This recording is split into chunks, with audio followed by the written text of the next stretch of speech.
And then we have said that many times here, that in the days of Noah, when Noah came with the word and said that a flood is going to come that will destroy the entire earth, nobody believed him. Nobody believed him. We're trying to analyze the day of Noah now. Nobody believed him. Everybody just felt like, what are you saying? It doesn't make any sense. We've not had any of those kinds of things before. So all kinds of people were going to come to analyze Noah's teaching. And we call him a mental man because it doesn't make any sense. Through life, through history, through generations, we've not had anything like this. Where is this coming from? And you are coming here to tell us that God said. Which God are you talking about? So people did not believe him. He preached that maybe for 1 year. I can imagine how Noah preached it. Noah announced it, and it felt like it was going to happen now. The flood is coming. It's almost like we will sleep tonight and then we will see it tomorrow. The man gave himself to building that ark and preaching a message. And Bible scholars tell us that Noah did that thing for about 120 years. He kept preaching the same message, the same message, the same message. Have you heard people, if you're talking about things like this, they will say, our grandfather said it. Our father said it. You are coming to say it. I beg, forget it. He's just trying to tell you how it will happen. Just as it was in the days of Noah. So that life continued. The teaching came. Noah was preaching the message, but life continued. No, it didn't change anybody's perspective towards anything. People still saw women they wanted to marry, went and proposed, and there's nothing wrong with that. And they got married. So the Bible said that people were eating and drinking, marrying and giving in marriage. So life, he was just trying to say that life continued. Everything went as normal as every other day. Just like I was explaining last week, right? And then we now had the trumpet blow. And I was trying to make us understand that if you were not prepared before it blew, you cannot be prepared when it is blowing. And it's going to happen a very normal day. You wake up in the morning, you have your plans, you go out, visit 1 or 2 people, come back, and then something will happen.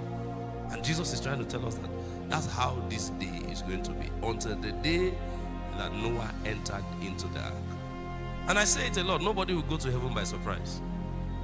I know that there will be shock and surprises in the sense that you may see people you did not expect, and you may not see certain people that you expected to be there. That's what the shock will be about.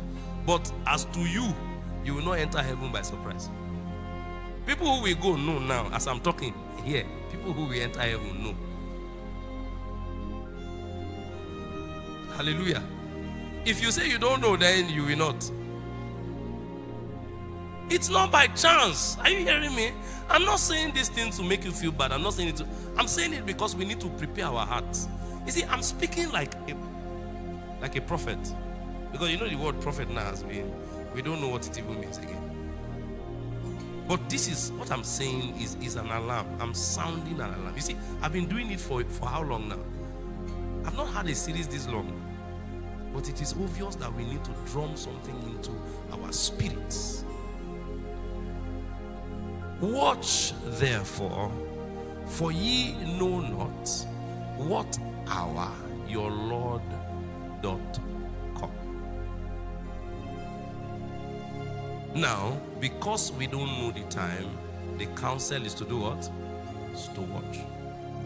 I'm bringing up to us the urgent calls. He said watch, and the reason why he's saying you should watch is because you don't know the hour that's going to come. So you have to be consistently alert. Because the devil seeks to distract us, so he calls us to watch. Be at watch. Be awake. You know, a watchman, when you are awake, okay, it's not every day that you are awake that thieves will come. Abi? In fact, it may be just once in your whole life of watching that they will break in. However, you have to watch. It is your duty to watch. You will not say that, because he didn't come yesterday, let me go and sleep. You see, you're already out of duty. So, watching simply means that we are supposed to live every day as though he may come today. You understand what I'm saying? Yes. That's how a believer should live. If for any reason we are not living like that, then God needs to help us. A believer is a man who follows Jesus is supposed to live his life in such a way that reflects an expectation of a visitor. You know, when you're expecting somebody to come to the house, you know the kinds of things you do. You arrange your house, you do this, you do that, you prepare food, because you are expecting the visitor. So we're supposed to live in that sense.